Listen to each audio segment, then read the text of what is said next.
Tere päevast, austatud kolleegid! Jätkame kõnelusi metafoorist. Lootsin, et täna saan viimase, aga selge, et see ei ole viimane vestlus. Alati materjali on rohkem kui aega. Nii. Tuletame meelde, millest me rääkisime möödunud kord. Metafora tähendab ülekantud.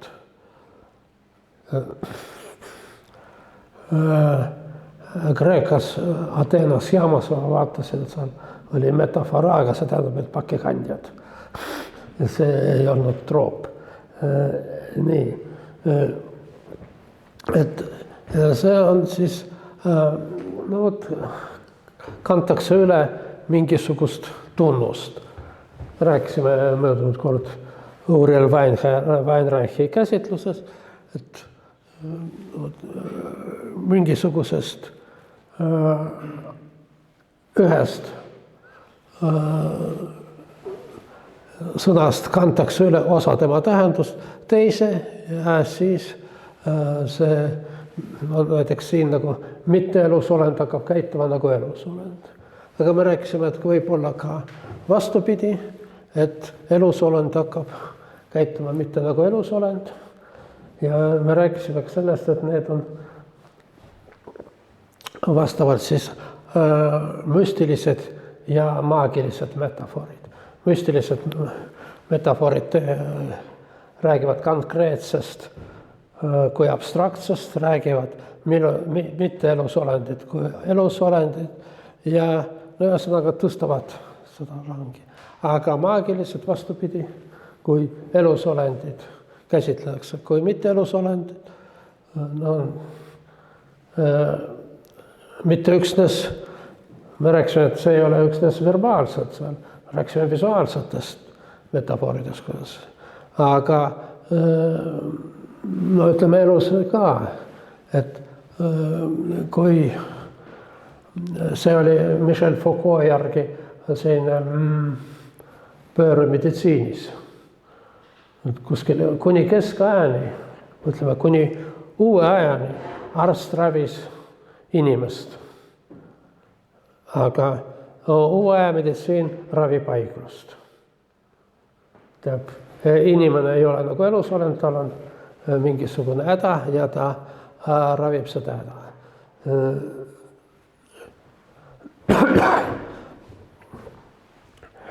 Siis on, me rääkisime, et need erinevad metafooritüübid, kõige levinumad on need, mis eesti keeles ei ole ääd. Kõige levinum metafoori puhul ei ole eesti keeles ääd terminid. See on, mis inglise keeles on animizing, kas animiseerimine või ma nägin, et folkloristid kasutavad terminit elustamine. Mulle see elustamine natuke assotsieerub meditsiiniga, aga siis metafoorid. Ja siis on siis elustamine on müstiline metafoor, aga deelustamine on maagiline. Sama asi on elustamise üks ja kõige levinum liik on antropomorfism, kus mitte inimest käsitletakse kui inimest. Ja siin selle antropomorfismi puhul on erinevad astmed. Sellise nõrgem on kui näiteks siin nagu loomade farmis Orwellil, kui loomi käsitletakse inimestena. Loomadel on inimeste omadused, aga selline tugevam antropomorfism on see, kui mitte-elusolendit käsitletakse kui inimest. Lermontovi luuletuses lõikeluuletused, kuldne pilveke ööbis kalju rinnal. Ja siis hommikul ta rändas edasi, aga Kalju jäi nukrutsema ja vaikselt seal nutab. Ja Kalju mitte elusolend, tal on mingisugused projitseeritud mingisugused inimese omadused ja armastus, igatsus ja nii edasi.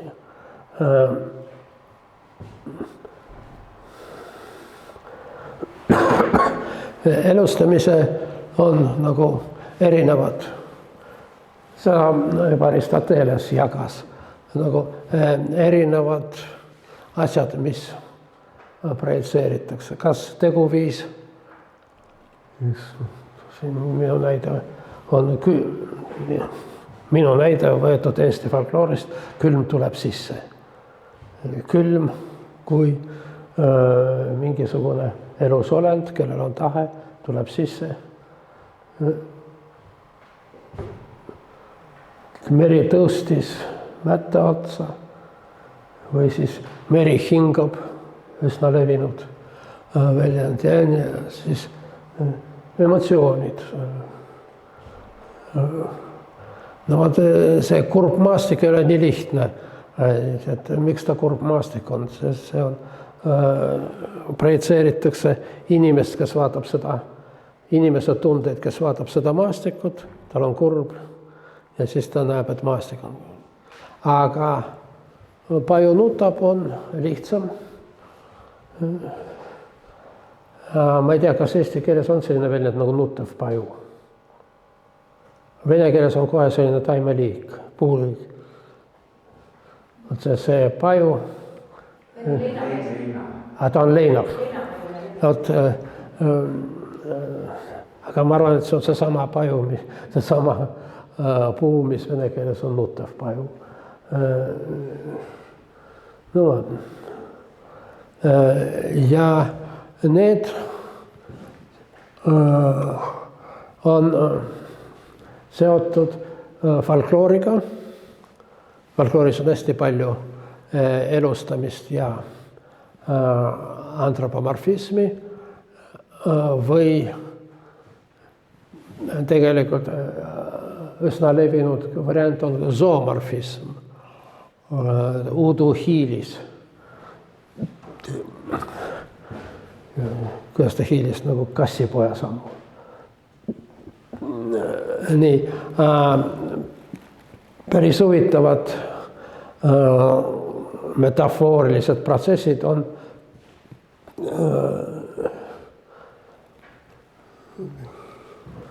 vanasõndas ja sellised mõista, mis see on. Vana mees, raudne särk seljas, aga jutt ei ole mehest ega särgist.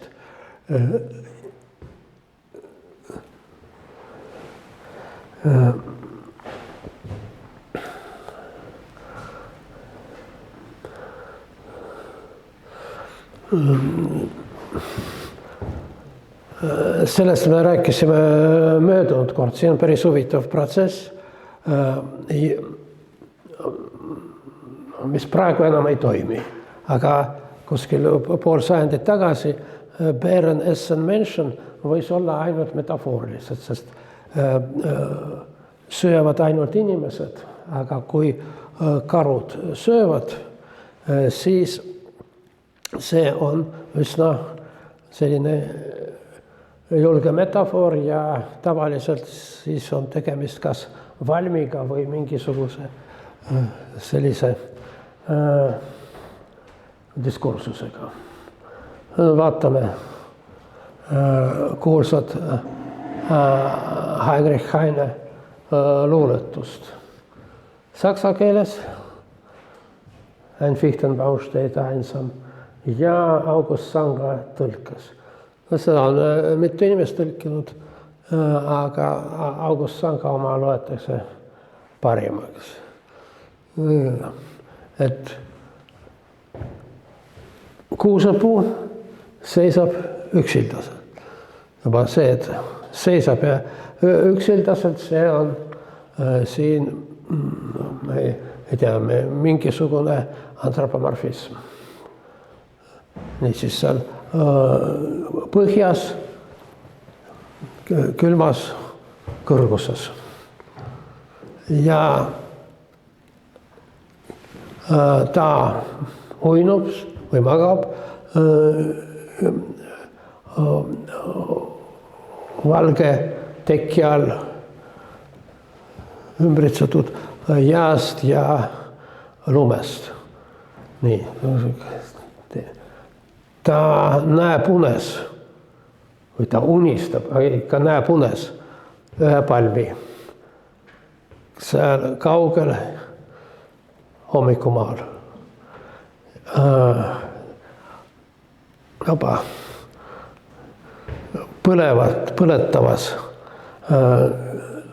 kaljus ja nii. See on mitu sellist tüüpilist metafoorilist ja eesti keelde on üsna täpselt tõlgitud. Ma ei saa aru ainult, miks kuuskond tõlgitud männina, aga juhtub.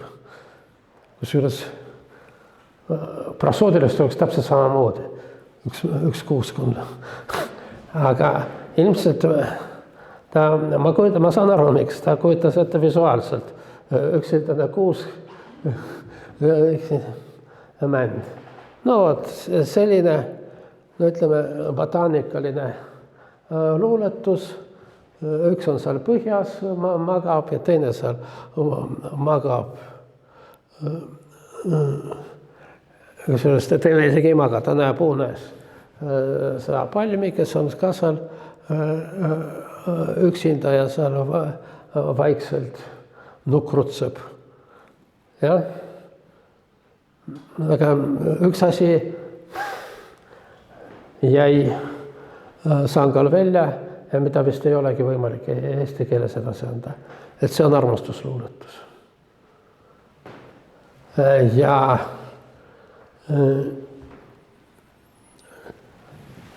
see on huvitav, et Haine spetsiaalselt pani siin, et see on meessoost, siin naissoost. Üldiselt Die Fichte on naissoost, aga tal oli vaja meessoost, ta ütles see Fichtenbaum, ütleme, kuusepuu. Ja ta unistab, kellest ütleb ka kaunist palmist, kes on naissoost. Nad on siin lahutatud ja nii edasi. Eesti keeles seda ei ole, aga et see grammatikaline sugu, see on ise selline metafooriline asi. Siin on, kui me rääkisime maagilisest ja müstilisest, see on selline müstilise metafoori jälg keeles, kus me jaotame. No, me näeme asju sellises genderlikus seksuaalses valguses. Ja ütleme saksa keeles või inglise keeles see on väga piiratud. Ja inglise keeles, kui hakkas võitlus seksismi vastu keelest, siis seda sai üsna lihtsalt teha, sest seal seksism oli enamasti seotud tüvedega. Et ei ole enam tuletõrje mees, aga on tuletõrje persoon. Ei ole eesistuja mees, aga on eesistuja persoon, chairperson. Ja nii edasi, aga saksa keeles on raskem. Seal on see sugu on ennekõike grammatikaline ja seal on üsna keeruline sellest täiesti loobuda, püütakse leida neutraalset sõnu. Aga üldiselt, ma ükskord juba rääkisin, sellel sool ei ole, ütleme, põhjusi tegelikkuses. See on puht keele spetsiifika. Ja ütleme, saksa ja inglise keeles see on enamasti seotud reaalsusega. Aga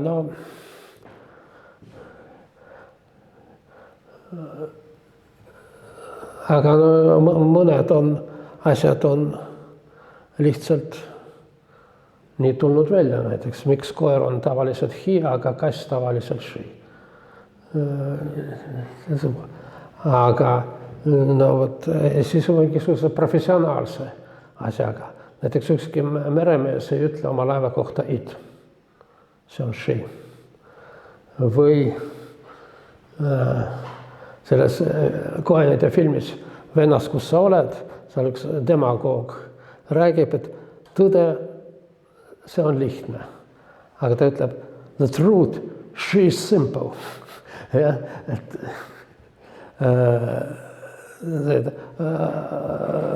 rõhutab, et tal on mingisugune tugevam side tõega kui teistel. No, aga ütleme, saksa ja inglise keeles on suur neutrumi valdkond. Ei ole mees ega naissoo, aga neutrum neutraalne. Mõnikord see on ebaloogiline, nagu kõik teavad, kes on saksa keelt õppinud, et mees on meessoost, naine on naissoost, poiss on meessoost, tüdruk on neutrum.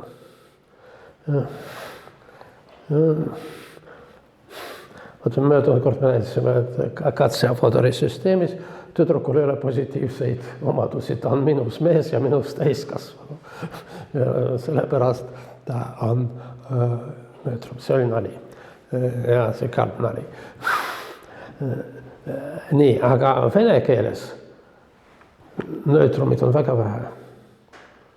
Kõik on selline panseksuaalne maailmapilt ja sellest ei pääse. Põrand on meessoost, aken on kesksoost, uks on naissoost ja need on nii sügavalt sees, et lihtsalt vene inimene näeb niimoodi maailma. Asjadel on sugu ja üldiselt seda grammatikalist sugu, nagu ka grammatikalist kategooriat nagu elus olend, möödunud kord me rääkisime sellest, need on väga arhailised kihistused keeles ja mingisugust moodsamatest keeltes nad tavaliselt vähenevad või kaovad. Nii, aga ma toon nüüd näiteks ühe Jessenini luuletuse. No ka selline nagu botaanikaline lugu, et minu lehetu vaher, klonta moja bavša konzervers, minu lehetu vaher, minu jaatunud vaher, miks sa seisad küürus valges lumetormis. No, ütleme selline antropomorfism räägib vaherist nagu ütleme, olendist, kellel on tahe. Ja nagu miks sa seisad esiteks küürus ja miks sa seisad seal lumetormis, nagu tal oleks valik. Ja siis nagu purjus valvur, kes astus teele ja uppus lumehanges. Vot nii seisab see. Ja külmetades jala ära veel. Kus sellel vahtrel on jalg, ei ole selge, aga vot miks ta sealt seisab lumehanges? Vot sellepärast, et nagu purjus valvur. Nii, aga kes on tegelikult purjus on, see on üks viimaseid luuletusi enne enesetappu. Et tegelikult purjus olen mina. Mina tundsin ennast vot sellise vahtrana, kes on nagu purjus valvur, kes on külmetanud seal lume all. Ja siis kaotades oma igasuguse tagasihoidlikkuse ja täiesti minnes peast segaseks, ogaraks, nagu võõrast naist embasin kasekest. Nii, siin jälle see nagu see Klon on meessoost, Berjoska on naissoost. Ja see Berjoska on naissoost, sellel on väga sügavad juured vene mütoloogias ja rituaalides. Nagu pulma rituaalis oli nii, et murti metsast noor kask ja toodi tuppa. See noor kask sümboliseeris pruuti ja see murdmine sümboliseeris abielud ja süütuse kaotust. See valge kasekene on, see on ka oluline see, et ta on valge, ta on süütu, ta on noor puu, on noor naine ja ta seal elab, aga see on huvitav, et see abielu on surm. Teda murtakse ja tuuakse koju, tuuakse sellise kohta, kus ta ei saa enam õitseda, kasvada, kus ta ainult närbub. Ja seal on tohutu palju igasugust laule, kes neid laulavad, isegi ei saa aru, mida nad laulavad. Hästi populaarne laul on seal Vopoli Berjozenka stajava. Ja põllu peal kasekene kasvas. Vopoli kudrjava stajava. Põllu peal krassis juusteline, lokis juusteline kasvas. Lüli stajava, lüli kasvas ja edasi. Ja paidu paguljaju, peavu Berjosku salamaju. Mina lähen jalutan, murran maha valged kasekas. Ja see on selline, nagu lapsed laulavad seda, aga see praegu see ei ole kuidagi ei assotsieeru pulmalauluga, aga ta on nii, et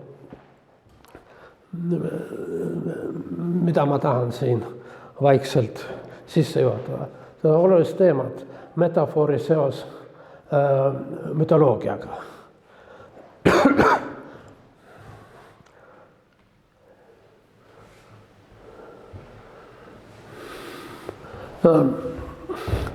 Tegelikult seda oleks pidanud enne Hainet.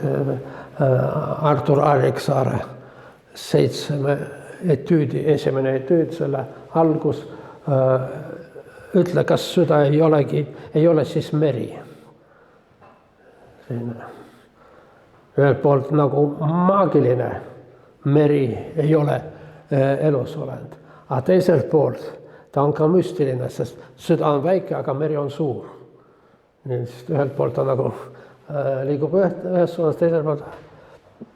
Aga siin on nagu ka Jeseni luuletus, ei ole niimoodi, et lihtsalt on üks metafoor, nagu ütleme Aristotelese käsitluses selline lokaalne figuur, žest või ütleme nagu India poeetika salamkara, mis ei pruugi seotud olema teistega. Aga siin see areneb. Siis, kui süda on meri, siis temas võivad uppuda laevad.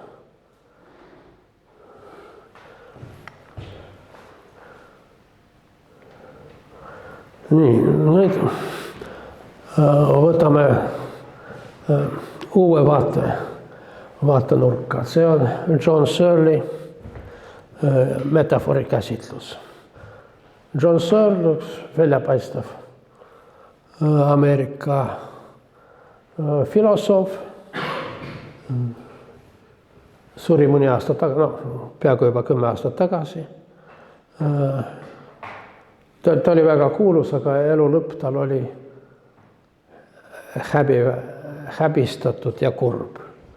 Ta sattus MeToo kampaania alla ja see, kus vana mees seal kedagi ahistas ja mitte üksnes ahistas, aga esiteks pakkus assistenti koha juhul, kui noor daam temaga astub intiimsesse vahekorda. aga kui see ei astunud, siis vastupidi tal kuidagi teda, no ütleme, rikkus tema karjääri. Ühesõnaga vastik tüüp. Aga siin peab ütlema seda, et Sir oli nende Ameerika anarhistide ja vabadusvõitlejate generatsioonis. See on see teate Antonioni filmi Blow Up, kus selline panseksuaalsus, et kõik seksivad kõikidega. Ja see Sir oli ka selline. Aga ajad on nüüd muutunud. Ja ütleme, 60. aastatel sellises teatud ringkondades oli nii, et naisel oli ebaviisakas öelda ei. No, mis sul viga? Või kas sa oled frigiidne või? Ja, aga vot siis, kui see tehke armastust, mitte sõda, siis nad tegigi väga aktiivselt armastust, nagu laulis üks lauljanna hiljuti, et tol ajal niimoodi seksida ringi ei olnud patt. Ja, aga ajad muutusid ja Shirley jäi oma ajasse kinni. Ja selgus, et see vabadusvõitleja kõige progressiivsem filosoof on igavene vastik šovinistlik siga ja väga reaktsiooniline inimene. Nii, ta oli distinguished professor, ta oli distinguished emeritus, teda visati ülikoolist välja ja ta ei tohtinud ülikooli enam kasutada raamatuid, kogu midagi, ta võis ülikooli siseneda ainult kui võõras. Ja. Nii, ja see oli tema elu lõpp, aga enne seda tal oli mitu kuulsusrikast valdkonda, üks oli kõnetegude või kõneaktide uurimine, see oli ta esimene suur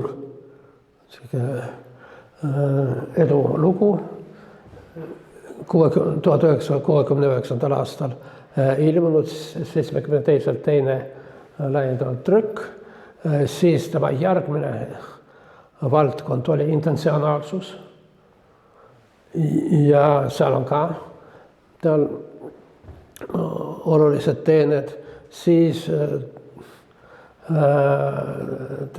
ta filosoofia vaatevinklist, no mis filosoofia, see on analüütiline filosoofia, erinevad siis tehisintellektid, kuulus Hiina tuba on tema mõtteline eksperiment ja nii edasi. Nii, aga vot me vaatame, kuidas ta käsitles metafoori. Ja tal juba algab sellega, et ta on poleemiline Aristotelesega, et metafoor ei ole ülekantud tähendus. Et sõnadel on see tähendus, mis neil on ja neid ei kanta üle. Ja ei ole mingisugust metafoorilist tähendust, aga mis siin on? Vot see on oluline, et tuleb eristada sõnade tähendust, mis ei muutu ja kõneleja intentsiooni. Et mis eesmärgil seda kasutab seda sõna. Ja metafoorid põhinevad siis kõneleja intentsioonil ja kuulaja peab aru saama, et need sõnad, mis tähendavad täpselt seda, mida nad tähendavad, aga kuidagi ei sobi sellise konteksti. Mida siis teeb? Ta ei muuda sõnade tähendust, aga ta otsib sobivat konteksti. Siin lähme korraks ütleme tagasi. See on hästi lühidalt Shirley kõnetegude või kõneaktide teooria üks osa. Millised on, mida me uurime? Kui inimene räägib, ta kasutab sõnu, need sõnadel on tähendus ja nii edasi, aga tal on alati mingisugune eesmärk, milleks ta seda teeb. Ja neid eesmärke, no üldiselt need eesmärgid tõi välja väljapaistev inglise filosoof John Austin. Nii.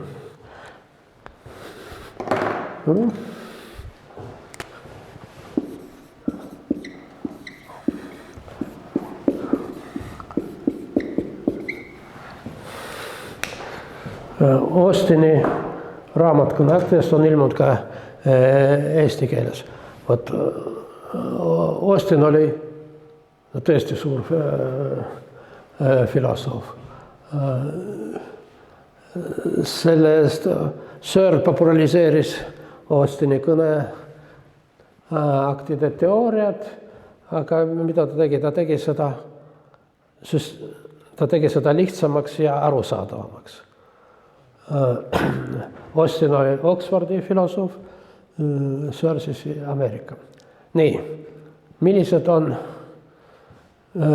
kõneaktide eesmärgid? Austin tõi välja, et neid on 5, aga ta ei olnud kindel, võib-olla on veel rohkem. Aga Searle'il on palju lihtsam, tal on 5 ja ainult 5 ja midagi muud ei saa olla. Ma ei hakka praegu rääkima, millised võiksid veel olla, lihtsalt tutvustan seda, mida Searle pakub. Esimene ja ütleme, kõige olulisem võib-olla eesmärk on assertiivne või representatiivne. Kõneleja teatab millestki, teatab kuulajale mingisugusest olukorrast või seisundist maailmast. Searle ja Van der Valkenburg lõid 2-köitelise elokatiivse loogika, 2-köiteline raamat.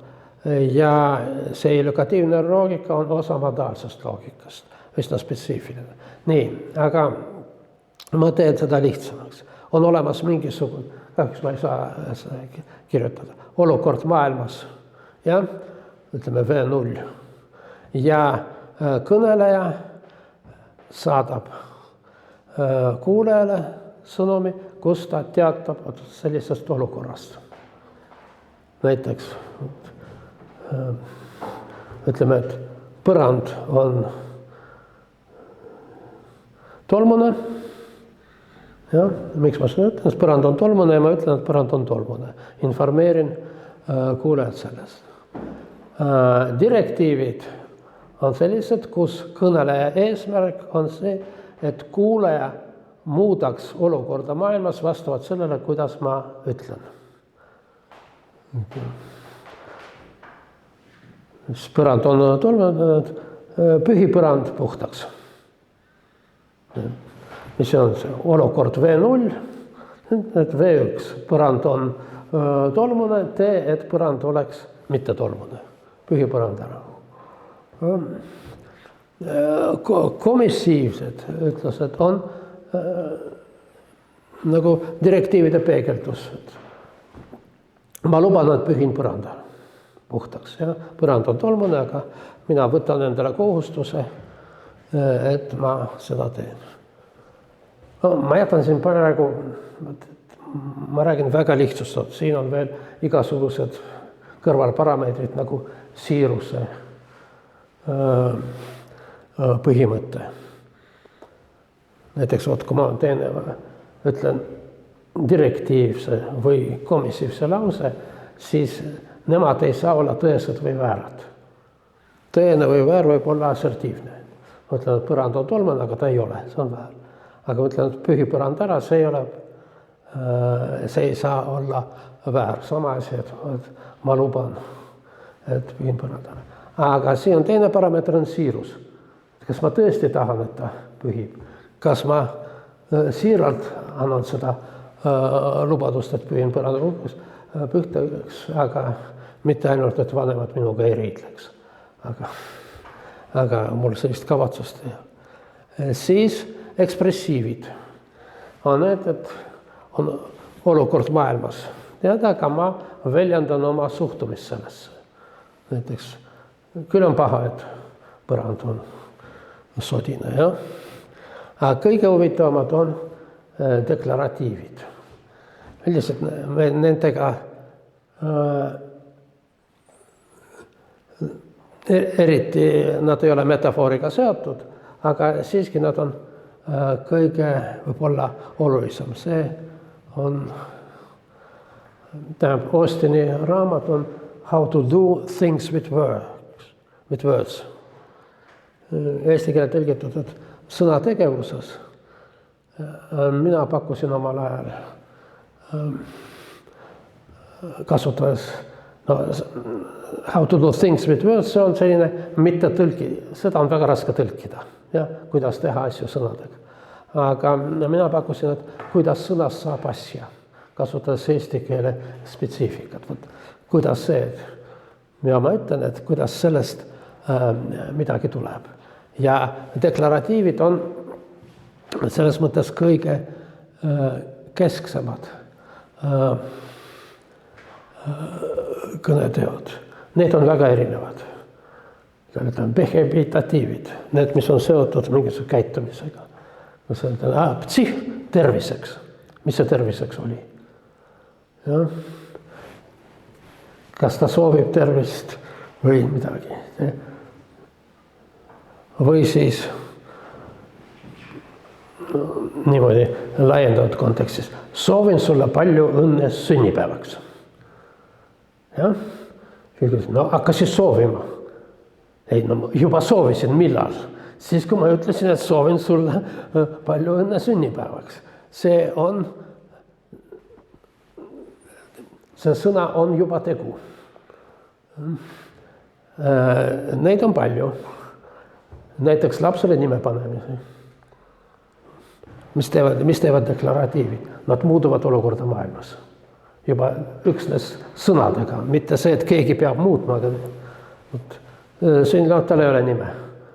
Aga ristin sind Columbus Christoforoseks. Ja? Küll see ei sobi. Aga enne oli ilma nimeta, nüüd on nimega. Ja see Lutsu näide väga hästi, et väga olulist asja, et kellel on õigus. Iga suvaline inimene ei saa panna nime minu lapsele. Lapse nime panemine on teatud protseduur, mis nõuab protokolli. Või siis verdiktiivid.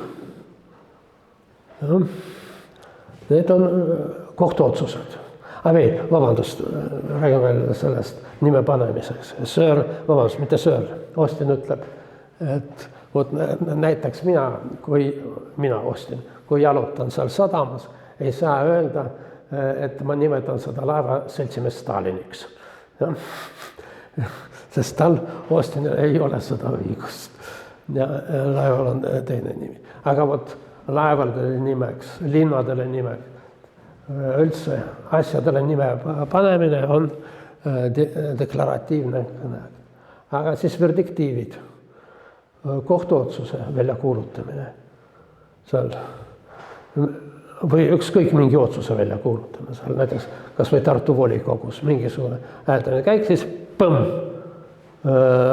haamriga lauda ja see otsus on vastu võetud. Või seal, ma ei tea, purjus pääs tapsin paar inimest, siis läheb asi kohtusse ja siis kohtunik lööb haamriga vastu lauda 10 päeva tinglikult. Ja kõik, see on otsus tehtud. Nii, aga nagu ka nimepanemise puhul, siin on väga oluline otsustaja staatus. Ja siin on päris huvitav, et kelle nimel seda tehakse.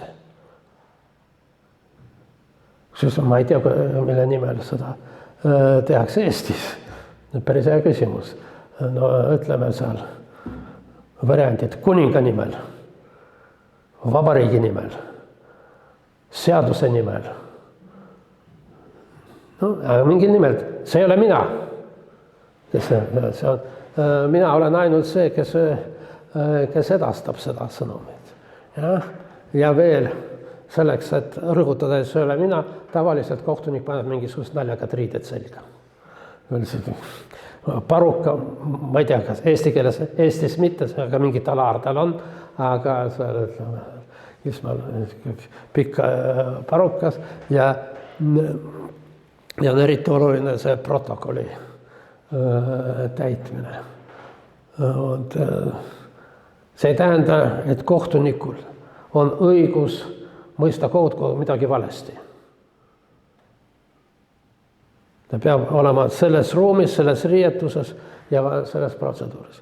Eks seesama kohtunik läheb pärast rasket kohtuistungit baari, tellib mingisugust jooki, talle valatakse mingisugust solki, selles mõttes ta ei saa võtta seda haamrit sellest oma portfellist tualetti ja määrata trahvi või midagi sellist. Ei saa. Siin ta ei ole kohtunik. Siis üks dramaatilisemaid deklaratiivi on sõja kuulutamine. Sõja kuulutamine on päris huvitav asi. Kui sa kuulutad kellelegi sõda, siis kui riik kuulutab kellelegi sõda, siis ta tunnistab seda rahvusvahelise õiguse subjektina. Miks kindral Tudajev väga tahtis, et Venemaa kuulutab talle sõda. Aga talle ei kuulutatud sõda. Talle korraldati tapatalgud ilma igasugust sõdata. Nii. Aga kes võib sõja välja kuulutada? Siin kohtunikke võib olla palju, neid pastoreid, kes panevad lapsele nime ka palju, aga sõja välja kuulutada on väga vastutusrikas ja väga limiteeritud protseduur. Kas keegi teab, kes Eestis võib sõda välja kuulutada? Kes? Mitte keegi, absoluutselt õigus. Tavaliselt pakutakse, et seal president, mingi kaitseväe juhataja, parlament, kusjuures enne Toomas Hendrik Ilvest president võis kuulutada sõda, juhul kui sõda juba käib. Kui rünnatakse, siis ma võin. Aga neid üldse. See ei ole Eesti spetsiifika, see on väga paljudel Euroopa Liidu riikidel, kui mitte kõikidel, et sõda ei saa välja kuulutada. Põhimõtteliselt me ei saa kellelegi kallale tulla. Ja me ei saa sellist deklaratiivset kõneakti teha. Aga paraku elu ei koosne üksnes kõneaktidest ja semiootikast. Aga mida tuleb teha, juhul kui on vaja sõda välja kuulutada, aga seda välja kuulutada ei saa? No väga lihtne. Siis ütleme, et see on terrorivastane operatsioon. Või mis seal Ukrainas 5 aasta käib see spetsiaalne sõjaline operatsioon. Või seal, kui Clintonile vaja Belgradit pommitada, siis oli veel huvitav, see oli humanitaarne pommitamine. Idee oli selles, et muidu serblased korraldavad Kosovos tapatalgud. Hilisemad andmed näitavad, et sellist plaani ei olnud. Aga parem karta kui kahetseda. Nii et siis, milles see idee seisnes, et sõda ei tohi välja kuulutada. Et sõdu vältida. Aga tegelikult sõdu ei saa igasuguste loitsudega vältida. See on puhas. Nii. Aga need 5 kõneakti tüübid, need on põhilised, rohkem need ei saa olla, aga on väga tihti tegemist kaudsete kõneaktidega. Kaudsed kõneaktid on sellised, kus ühe eesmärgi all peitub teine. Kõige tavalised on sellised. Kas sul kella on? Vastus on, jaa, on küll. Aga see ei ole see, mida ma tahtsin kuulda. Kas sul kella on? Jaa, on küll. Mida ta näitab? Aega näitab. Kui ma töötasin Küberneetika Instituudis, siis üks minu projekt olid illokatiivsed aktid suurtes hierarhilistes süsteemides. Ja pakkusin välja selliseid terminid nagu illokatiivne šantaaž ja illokatiivne sabotaaž. Vot see, mis ma praegu näitasin, see, kas sul kella on. See on illokatiivne sabotaaž. Üks parim näide selle kohta oli mul seoses mööblitööstusega. See oli perestroika aeg ja Eesti mööbli ja kõrgetööstuse minister oli väga kummaline mees. Šinani nimeline. Tal oli täiesti metsikud ideed, et mööbel peab olema odav ja kvaliteet. juba naljakas ja odav ja kvaliteet. Eriti lastemööbel oli suur probleem lastemööbliga, siis see peab olema hästi vastupidav, ja nii edasi.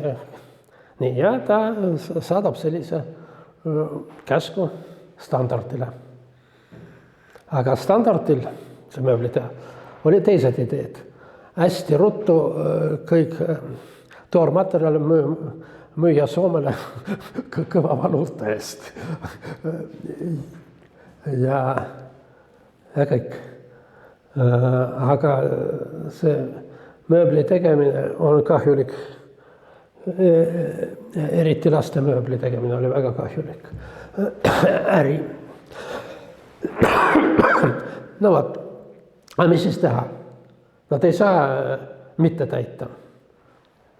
Nad kasutavad illokatiivset sabotaaži.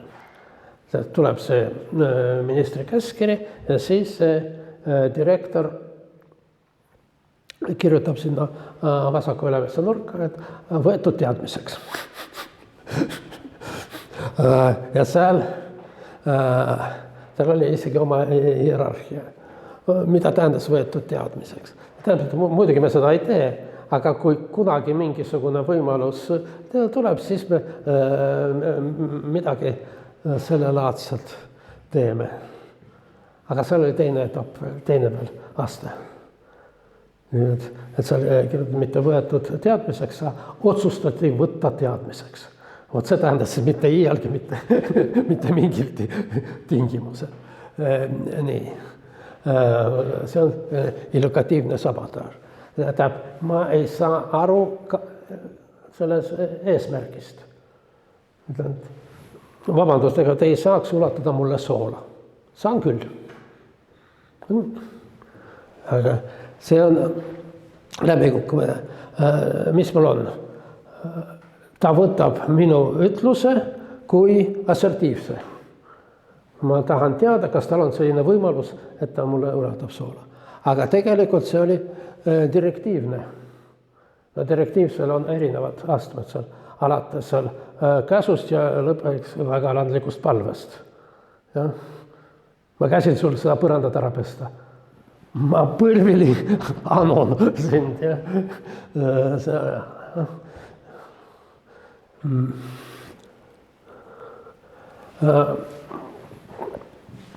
Ivlin Vool on väga kirjanik ühes romaanis Ohvitserid ja džentelmenid esimesest maailmasõjast ja seal on selline olukord, et see lord ja tema teener on mõlemad armees, aga see teener on vist juba kindral, aga see on seal kuskil reamees. Ja kuidas kuidas nad kohtuvad, neil on teatud konflikt, et kuidas nad käituvad teineteisega, kas lord ja teenija või ka kindral ja mõlemad tahavad teist paika panna. Nii et see on see väga oluline see staatus. Nii, no, või ütleme inglise anekdoot, et 2 venda Londonist, üks sõidab Oxfordisse, unustab oma märkmiku, saadab vennale telegrammi, ega sa ei tea Smithi aadressi. Saab vastu, 2 tunni pärast saab vastuse, tean. Nii, vot, see on selline illokatiivne sabotaž, ta ei tee välja, et tegemist on kaudse kõneaktiga. No, sealt selles kontekstis oli veel selline tüüpiline inglise pedagoogiline moraal, et väljenda oma mõtteid õigesti. Ja. Nii, on kaudsed kõneaktid. Kaudsed kõneaktid on siis sellist, kui seal on 2 kõneakti, üks teise all ja üks on teise all peidus, kus juures see, mis on peidus, on tähtsam kõneleja intentsiooni seisukohalt. Kõneleja intentsioon ei ole sama, mis tähendus. Ja see on oluline ka metafoori puhul. Siis järgmine etapp on iroonia. See on lihtsam kui kaudsed kõneaktid. Siin on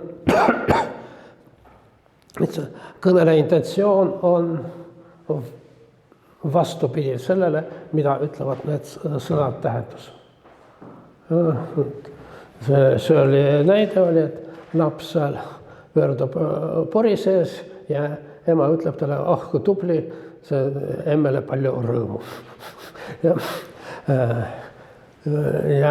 Aga siis ütleb, või kirjutab, et iroonia puhul on oluline intonatsioon. Sest võib-olla sõnade tähendusest üksi laps ei pruugi aru saada, et tegemist on, nagu ütlesid minu lapsed jutumärkides. Jah. Umberto Eco romaanis Roosi nimi, seal William Baskerville on väga irooniline selle olukorra kohta selles kloostris. Aga siis Atso, kes kirjutab tema lugu, ütleb, et minu õpetaja oli selline kummaline mood. Ta kasutas väga salakavala troopi iroonia. Muuseas, mõnele käsitluse iroonia on ka troop. Irooniat, aga ta tegi seda väga tõsise näo ja intonatsiooniga. Nii et teised võitsid seda puhta kullana. Kui ta ütleb seal benediktlaste kloostris on väga palju igasugust väärisasju, kulda ja nii edasi. Ütleb, et jah, niimoodi võiks ka Jumalat teenida. Aga teis on frantsiskaan, kes on hästi vaesed nõukad. Nagu ütles Franciscus, vaesus on minu mõrsja. Nii siis iroonia. Tähendas on vastupidi. Ja lõpus metafoor. Metafoor on jälle keerulisem. Kui iroonial on see tähendas täiesti vastupidne, siis metafooril on see kõneleja intentsioon loob sellise välja, kus on erinevad võimalused, erinevad tõlgendused. Ja siin muidugi on selline asi, seda Searle ei ütle, aga mina ütlen tema näite puhul. See on väga oluline kultuurispetsiifika. Tema näite oli see, et Johnny auto on siga. Ja ütleme Ameerika kontekstis, see on täiesti midagi muud kui Eesti kontekstis. Jaani auto on siga, no ilmselt sigutseb ja seal kuidagi halvasti käitub. Ja no, isegi kui näeb välja nagu siga, võib olla porine. Aga Eestis tavaliselt ei mõelda selle peale inglased või vabast Ameerikas saad aru. Et see auto võtab palju bensiini. Ta on selline ablas nagu siga. Et see on, mis me rääkisime, et metafoor on lühendatud võrdlus. Räpane nagu siga, seal midagi halvasti käitub nagu siga, aga siin õgib nagu siga. Aga üldiselt see on ka teised võimalused ja see on ka Searle'i näide. Roome ütleb,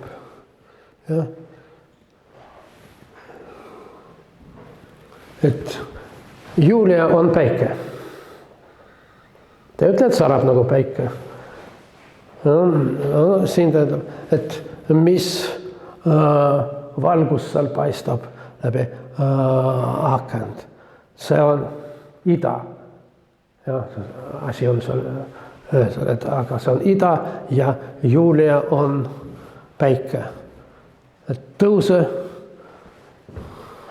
mis on kaunis päike, no võib olla ka kaunis, aga üldiselt aus päike ja tappa kadedat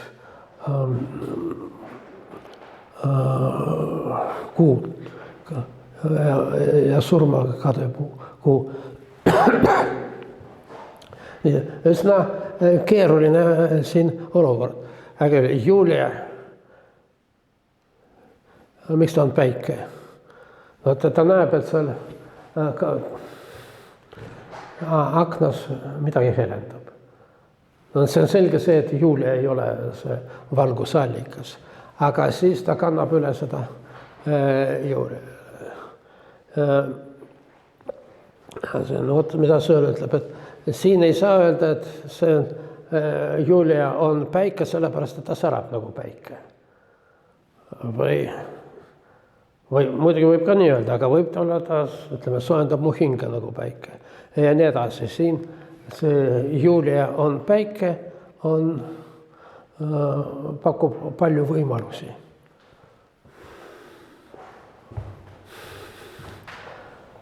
Nii.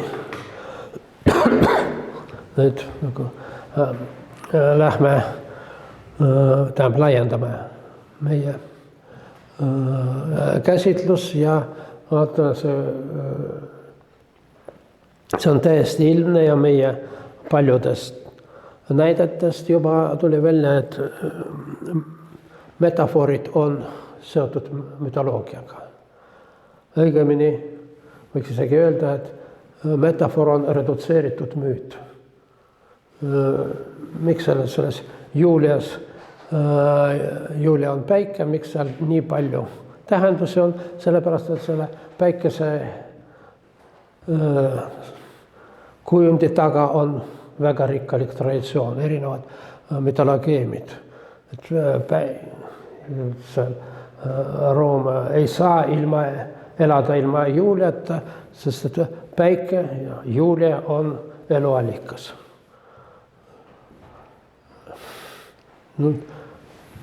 Ameerika populaarne traditsiooniline You are my sunshine.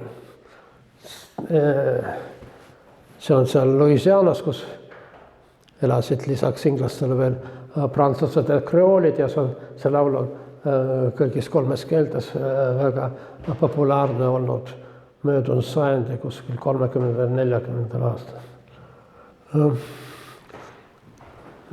Kes on näinud Poenite filmi Brother, where aren't you? Seal see oli üks juhtmotiiv.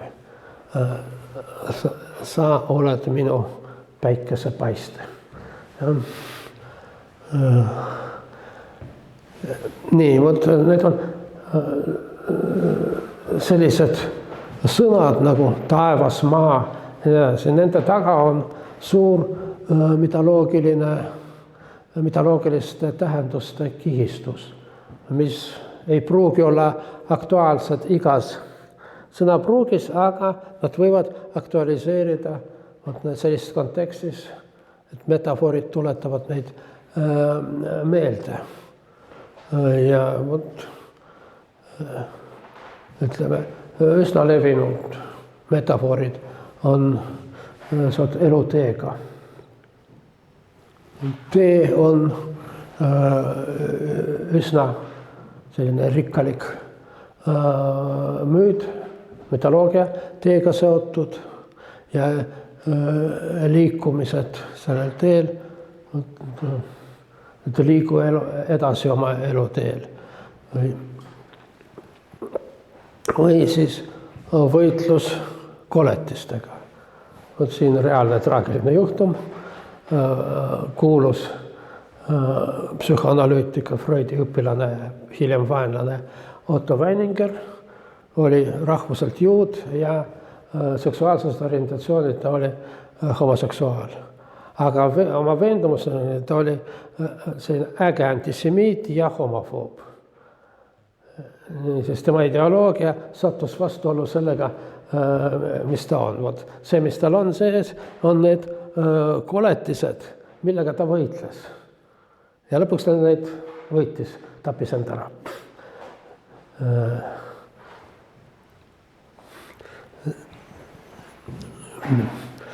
Üldiselt see võitlus koletistega on üsna levinud süžee, üsna levinud troop ja üsna levinud metafoor.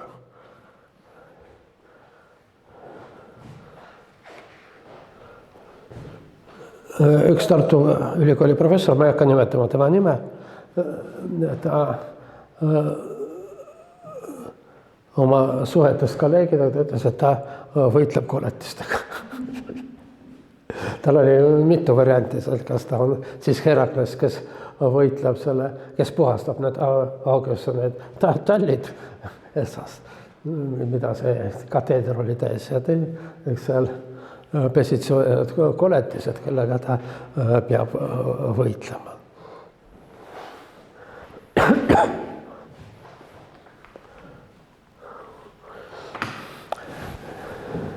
Nii, ma rääkisin sellest, kuidas müüdist tulevad metafoorid, aga ka vastupidine protsess on toimunud, need on moodsad müüdid. Need ei ole seal kuskil antiigiaegselt ega Eesti vanarahva tarkuselt, aga moodsad, elu on võitlus, selline metafoor. Ja siin on terve rida tagajärgide. Näiteks, et vot, elu on võitlus, sa pead võitlema ja kõik sõltub sinust. Selgelt see on vale. Aga no, seda kõik tundsid ära, see on Tammsaar, tee tööd ja näe vaeva, siis tuleb ka armastus. See on päris huvitav staatus sellel ütlusel. See, kes seda ütles, Tammsaar, ilmselt seda uskus. Aga Tammsaar seda ei usu. Tee tööd ja näe vaeva, siis tuleb armastus, aga tegelikult tuleb, no, naised töötavad ennast surnuks.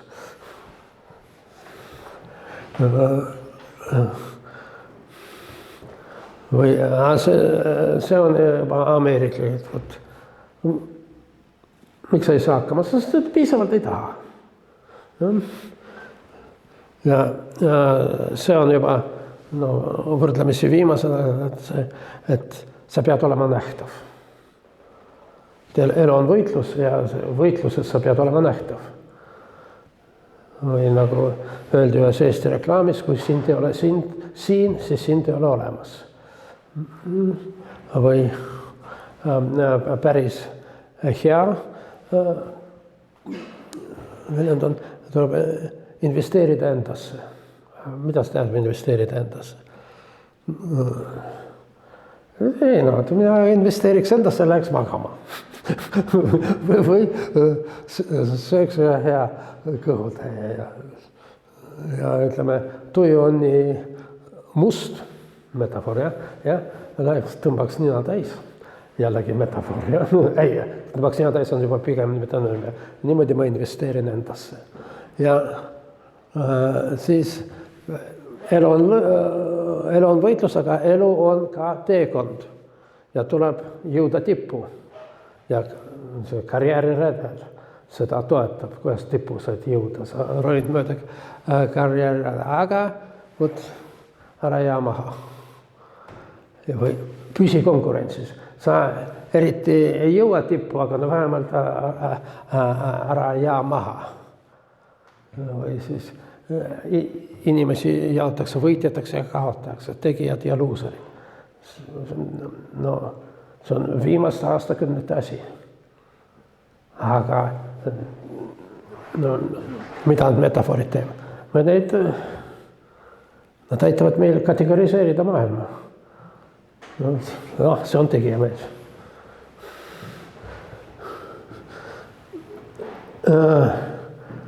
Nagu üks minu kolleeg poliitikas pakkus välja sellise väljendi, kus kaks need viimase ajad roobid panna kokku, et tegijamees müüb. Ütleme, kui mingi müüb, see tähendab, et tema müüb. See tähendab, et tema hind on kõrge.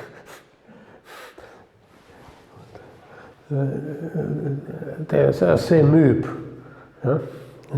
Nagu eesti keele traditsioonilise sintaksi on üldse vale lause. Müüakse seda, aga see... Nii, okei. Mulle tundub, et tänaseks on kõik. Ai, vabandust, unustasin ära. Räägime natuke süvapsühholoogiast. Otto Weiningerist juba rääkisime. Freudil ja Jungil olid metafoori puhul täitsa erinevad vaated. No neil olid üldse erinevad vaated. No, Freudi psühhoanalüüs on individuaalne. Kõik need asendused ja tihendused on seotud individuaalse kogemusega. No, mõned Freudi õpilased ja hiline Freud ka lisas sellele mitte ainult lapsepõlve, aga ka prenataalse kogemuse. Aga ikka see on ainult minu hirmud, ja metafoorid on sümptomid nendest traumadest. Unenäod on täiesti mõttetu, kirjutab Freud, teha sellised teadmike või vanasti kirjutati raamatud unenägude seletamine. Näed kassi, järelikult tulevad külalised. Ja see on täiesti absurdne, ütleb Freud, sellepärast, et unenäod kõik individuaalsed. Individuaalsed küll, aga kõik kuidagi nad on seotud allasurutud seksuaalsusega. Nii et individuaalsed, aga üsna kitsas aegaras. Vastupidi, Carl Gustav Jungil on metafoor metafoor on see, mis murrab läbi teadvuse. Üks sellistes asjades, mis aitavad meil aru saada, mis on alateadvuses. Aga Jungil on metafoor on sild müütidesse, kollektiivse alateadvusse, mis koosneb arhetüüpides. Arhetüüpe on erinevaid. Me rääkisime päike, maa, seal ja nii edasi, kõik. Need on ka arhetüübid ja mida ta vastab kollektiivne alateadvus versus kollektiivne teadvus. Kollektiivne teadvus on need, vot siin, mis mul oli. Vot need asjad, ta pigem vaataks, et need on kollektiivne teadvus, sest inimesed saavad nendest aru. Aga mis on kollektiivses alateadvus, inimesed ei saa aru. Aga see on sild, metafoor on see sild sellesse kollektiivsesse alateadvusse, arhetüüpide ja nii edasi. Vot millised arhetüübid tal on. See on huvitav, et need on universaalsed, aga samas individuaalsed. Vot igal inimesel on muuseas kaks sellist arhetüüp, persona ja vari. Persona on see, kellena inimene tahab paista. Kusjuures ta võib tahta paista erinevates kontekstis. Näiteks oma töökodas ta paneb sellise maski ette, et ta on oskustööline. Ja nii edasi. Siis läheb koju, ta on range isa. Läheb siis sõprade kõrts, siis ta on lahe sell. Need on kõik tema persoonid. See on need asjad, mida ta paneb ette. Aga mis ta tegelikult, see on nagu üsna peen moment, aga ka üsna nõrk, et persoona on see, kes ta tegelikult ei ole, aga kellega ta tahab paista, keda ta on. Aga vari on vastupidi see, mida ta varjab, aga mida ta tegelikult on. Ja see vari on tavaliselt negatiivne. Ehkki tal on mõned näited ka positiivse vari kohta. Vari on see, mis mul sügavalt sees, mida ma ei taha endale tunnistada ja tihti ma olles ka iseendaga kahekesi, see on tüüpiline jungilik väljend, sest üksinda sa ei saa kunagi olla. Siis sa ikka on mingi see mask ees, millisena sa tahad. Nii, sellega ma siis täna lõpetan.